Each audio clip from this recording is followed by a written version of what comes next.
In this video, I'm going to teach Nathan how to improve his cornering. So we're doing tight 180 turns. This one has a berm, so we'll take that into consideration. But the first thing that I've noticed that Nathan's been doing wrong is he's been sitting way too early into the corner. So when he hits his braking bumps, he loses balance and stability, and he doesn't set himself up properly for the corner. So I'm going to put this cone in the middle of the corner, so that's the apex of the turn.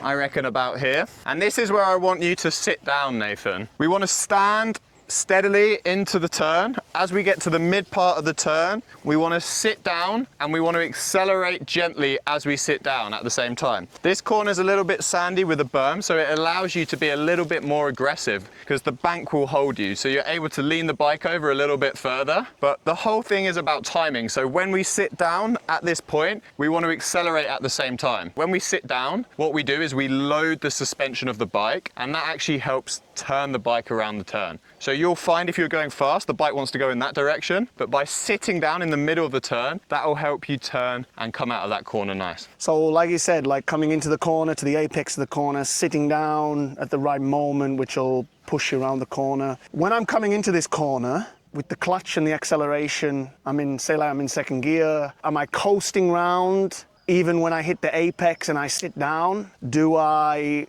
lean the bike? So obviously, as I'm going, like, you know, some people, if they lean the bike, they're going to feel like it's going to fall away. Will the bike automatically go around the rut, if whatever it's called? What do you call it? Well, this is a berm, but there's kind of a bit of a rut in it as well. A small berm. Yeah. So the berm will take the bike round. Like you said, I think you said when you hit the apex of the corner, do I accelerate there? So that's my question. So asking me a lot of questions at once, which is fun, making it a challenge for me. But yeah, the number one question, the first one I got, do I accelerate when I hit the apex? The answer to that is yes. So we want to finish our braking. Again, I don't want to tell you too much at once because we can move on to each thing at each time. But we want to finish our braking before the turn. Right. We're kind of, from the beginning of the turn to the apex, I would say we're kind of coasting. We're just staying smooth. We want to have finished our braking before that. And then as we get to the apex, that's when we sit down and we start to accelerate. But when we get to the exit of the turn, that's when we accelerate aggressively, but I'll talk about that in more detail later. Okay. But here is when we're starting to roll on that power. And the leaning of the bike. Yeah, especially with a bank and a berm like this, it enables us to lean the bike a lot more. So that can really help us with turning. If we don't lean the bike, we stand ourselves up and the bike will just want to go straight. So we do need to lean the bike. The faster you go, the more you have to lean the bike. So if you're just going at a steady speed, you only need to lean the bike a little bit. If we're really going for it and we're sending it around that corner, that's when we need to start getting that lean a lot more. And when we lean the bike, it's not like road biking, you know, like MotoGP. They lean their body more than their bike. They have 100% traction with tarmac. We do not have that. So we actually lean the bike more than we lean our body. So the bike gets lean and we stay more upright. And that means we have pressure into the foot pegs and that gives us more traction, which is absolutely crucial if we're riding off-road, like in clay or sand or anything like that. Perfect.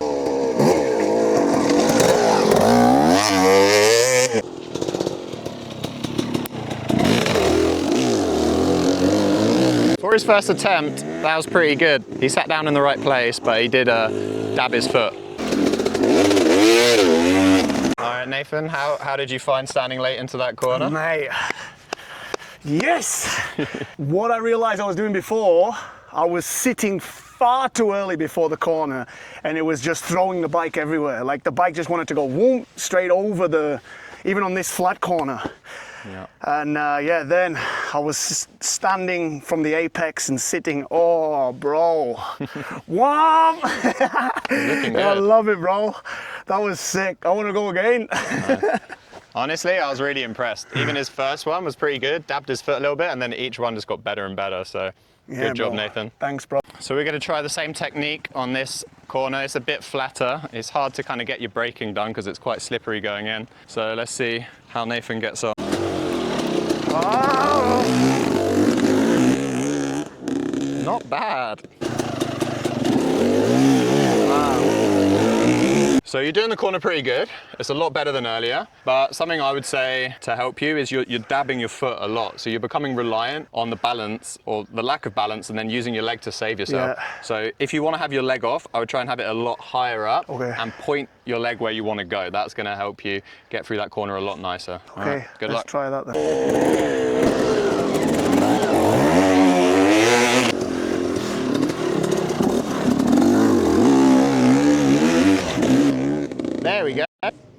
So how did you find the cornering, Nathan, after we took it to the trickier, flatter corner? How did you find it? Because it hasn't got much of a berm, much of a lip, it's quite that corner is very tight and very loose sand. So I was just very cautious, you know, going into the corner, because like everything with a corner like that, what I felt, like everything I needed to be right.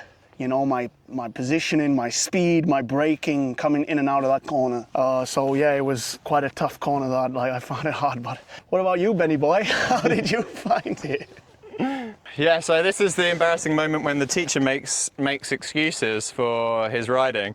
That corner is really tricky. It's very tight and sharp 180, and it's sandy, and this track has been underwater for the last 2 months. So if I was a smarter guy, I would have been aware of that, and I would have been a lot smoother and a lot more cautious going through the turn. But as the video camera came out, I was trying to push it harder and harder to show off.